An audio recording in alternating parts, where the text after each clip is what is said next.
This is Rummy's Corner.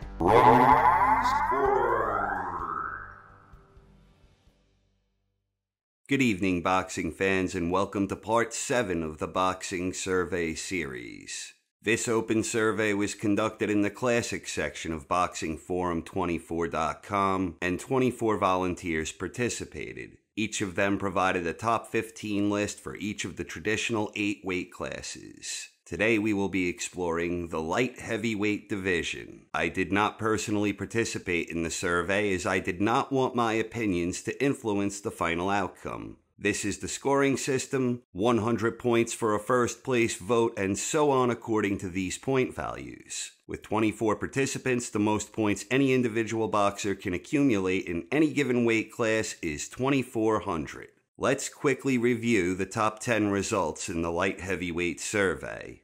Number 10 is John Henry Lewis. He received 282 points and was mentioned in 19 out of 24. This is pretty typical of the type of numbers we have been seeing for a 10th place finish in other weight classes. Number 9 is Roy Jones Jr. Jones was awarded 410 points and he was also mentioned on 19 out of 24. In addition, Jones also received one first place vote. This is the lowest finish inside the top 10 for anyone receiving a first place vote. Although it should be noted, one boxer who received a first place vote finished outside the top 10. In other words, this is the second lowest finish for someone receiving a first place vote. Number 8 is Tommy LOUGHRAN. 667 points for him, and he appeared on a perfect 24 out of 24, making him the first light heavyweight to appear in the All-24. This is a strong 8th place finish, where 667 points was a considerable 135 more than his closest 8th place counterpart from the lower 6 weight classes. Number 7 is Bob Foster. 720 points for the deputy sheriff and an impressive 23 out of 24. This is another strong finish, as Foster earned the most points we've seen for a 7th place finish since flyweight. Number 6 is HARY GREB. 747 points for GREB, and he appeared on 19 out of 24. 4 less lists than Foster, but GREB was generally held in higher regard where he did appear. GREB also finished first place in the middleweight survey, so this is his second top 10 appearance. That puts him in very good company as he joins an exclusive club that includes Sugar Ray Robinson and Henry Armstrong, the latter of whom incredibly got 3 top 10 finishes.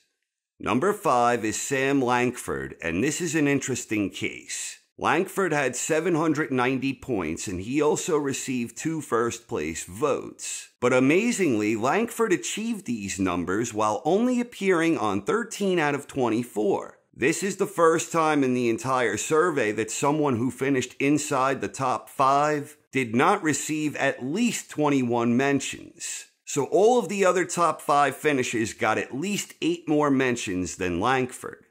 Number 4 is Gene Tunney. 1,005 points for Tunney make him the first light heavyweight to enter the ranks of the 1,000 plus points club. Tunney finished on an impressive 23 out of 24, and the Fighting Marine also received 1 first place vote. Number 3 is Michael Spinks. Very solid scores for Spinks. 1,065 points, a perfect 24 out of 24, and 2 first place votes for Michael Spinks. So 1,000 plus points in all 24 place him in both exclusive clubs. More on Spinks in a bit. Number 2 is Archie Moore, the old mongoose. Powerhouse numbers here. Archie earned 1,715 points, and he also received 2 first-place votes. Interestingly enough, Moore missed out on a list appearing on 23 out of 24. This is only the second time in the survey that a second-place finish didn't get a perfect 24. And number 1 is Ezzard Charles. The Cincinnati Cobra ran away with this, and it was a strong consensus. A staggering 2,145 points for Charles, and he received 2/3 of the first place votes, tallying 16. Charles also missed out on a list with mentions on 23 out of 24.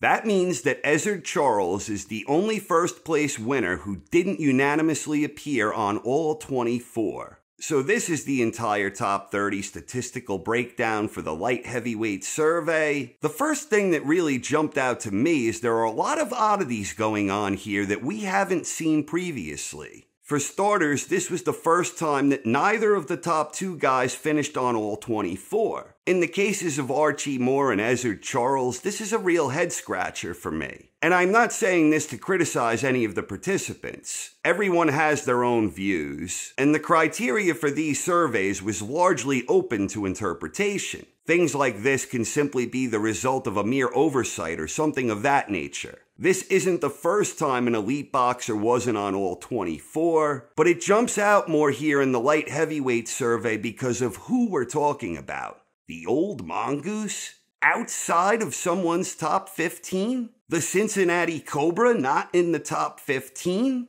Oh my goodness. But even with those abnormalities, I think the scoring system is working the way I had hoped. Meaning even with some peculiar oddball omissions, Ezzard Charles and Archie Moore both finished exactly where I believe they should. Now, there was a time years ago where I would have ranked Archie first, and I still believe there is a valid case for this, but I have since reversed my position.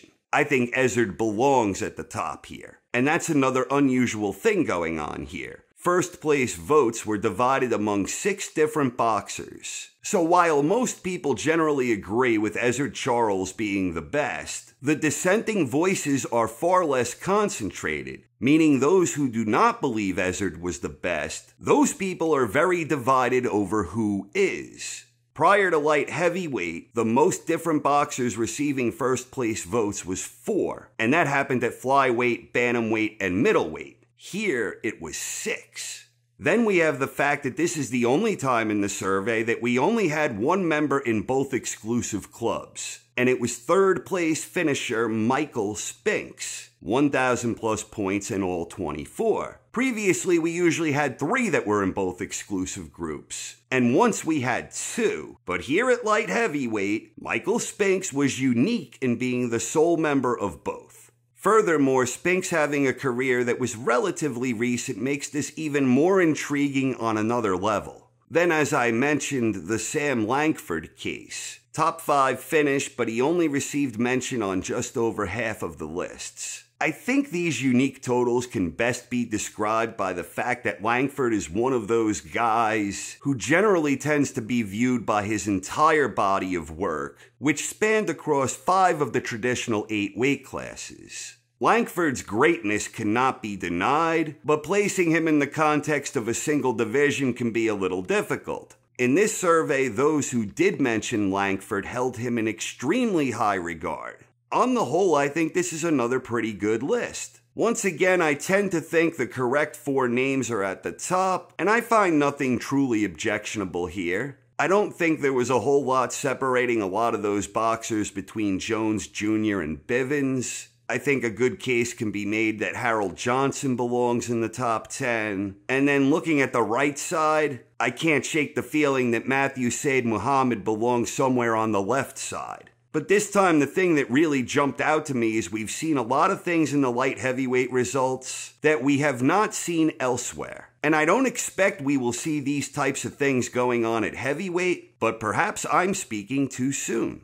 In total, there were 37 boxers mentioned in the light heavyweight survey. This is in line with what we've seen since venturing north of feather. 1,000 plus points is in the same ballpark, but that 2 in the all 24 is unusual, especially since those 2 finished 3rd and 8th respectively. Ezzard Charles had the high score with 2,145, and he also had the most first place votes with 16. So a stronger consensus for the Cincinnati Cobra than what we had seen at lightweight and middleweight, but otherwise a slightly less convincing consensus than we've seen elsewhere. But still, this is a decisive win for Ezzard, and I definitely think he deserves to be in the top spot here. Sugar Ray still has the high scores to beat and the most first place votes to date.